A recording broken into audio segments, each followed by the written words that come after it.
पिछले कल विक्रमादित्य सिंह का बयान था कि वह किसान और बागबानों के साथ खड़े हैं और उन्हें बाहरी राज्यों से आने वाले नेताओं की आवश्यकता नहीं है। उन्होंने अपनी फेसबुक पेज पर बकायदा पोस्ट भी डाली। उसमें लिखा गया कि हिमाचल के बागवान और किसान अपनी आवाज उठाने के लिए सक्षम हैं।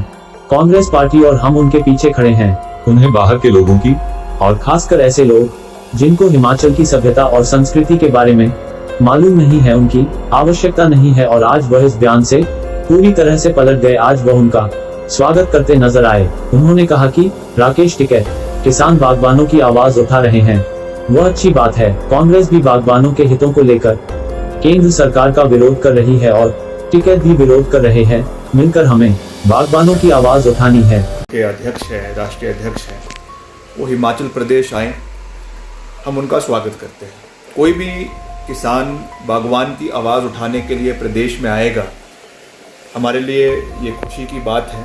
अभी हाल ही में पिछले 3-4 दिन में जिस तरीके से जो दाम बागवानों के प्राइसेस गिरे हैं और मार्केट में जो मंडियाँ करीबन 3300 से शुरू हुई पहले हफ्ते में और वो जाकर करीबन 1400 रुपये तक सीमित रह गई और सरकार की ओर से इसमें कोई हस्तक्षेप नहीं हुआ। और बड़े बड़े जो आपके उद्योगपति हैं, अंबानी हैं, अदानी हैं, उनके जो रिलायंस फ्रेश है या आपका अदानी का जो सीए स्टोर्स है, वहाँ पे जो दाम इतने कम दाम जो बागवानों को मिल रहे हैं, इसके लिए वो आवाज़ उठाने के लिए आए, हम उनका स्वागत करते हैं। मगर मेरा केवल इतना इसमें एक विरोध था या केवल इसमें इतना मेरा एक ऑब्जर्वेशन थी कि अगर हम किसी भी तरीके की असभ्य भाषा का प्रयोग करेंगे तो निश्चित तौर से जो उसका मेन ऑब्जेक्टिव है जिसके लिए वो प्रदेश में आए हैं, वो कहीं ना कहीं डिफीट हो जाएगा। और जो ये दूसरी बातें हैं उसको प्रदेश के लोग और प्रदेश में जो इस तरीके की ताकतें हैं वो उस चीज़ को उठाने का प्रयास करेंगी। तो निश्चित तौर से विरोध होना चाहिए।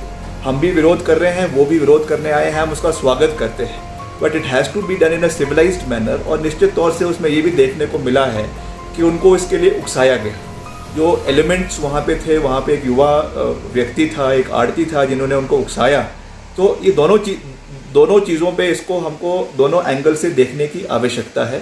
मगर निश्चित तौर से अगर इस तरीके की कोई उकसाने की कोशिश भी कर रहा है, मैं ये समझता हूँ कि हमको संयम बरकरार रखने की आवश्यकता है। क्योंकि अगर हम इस तरीके का कोई भाषा का प्रयोग करते हैं which is against the morals of the state and the culture of Himachal Pradesh, उससे जो मेन पर्पस जिसके लिए वो प्रदेश में आ रहे हैं, मैं समझता हूँ कि कहीं ना कहीं वो डिफीट हो जाता है।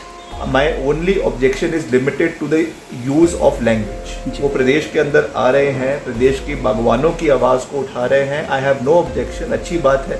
मगर मैंने ये कहा है कि हम भी प्रदेश के बागवानों और किसानों के साथ खड़े हैं। तो ऐसे में सवाल उठता है, पिछले कल उन्होंने यह बयान क्यों दिया कि राकेश टिकैत जैसे असभ्य लोगों की हिमाचल में आवश्यकता नहीं है। इस बयानबाजी को देखकर ऐसा लगता है कि सुर्खियां बटोरने के चक्कर में वह यह भूल गए कि टिकैत को लेकर उनकी पार्टी का क्या स्टैंड है। यही वजह है कि पार्टी के दबाव में आज उन्हें यू टर्न लेना पड़ा। यह सब जानते हैं कि जुबान से निकली बात वापस नहीं हो सकती। शायद यह बात राष्ट्रीय नेता राकेश टिकैत और विधायक विक्रमादित्य सिंह दोनों नहीं भूले।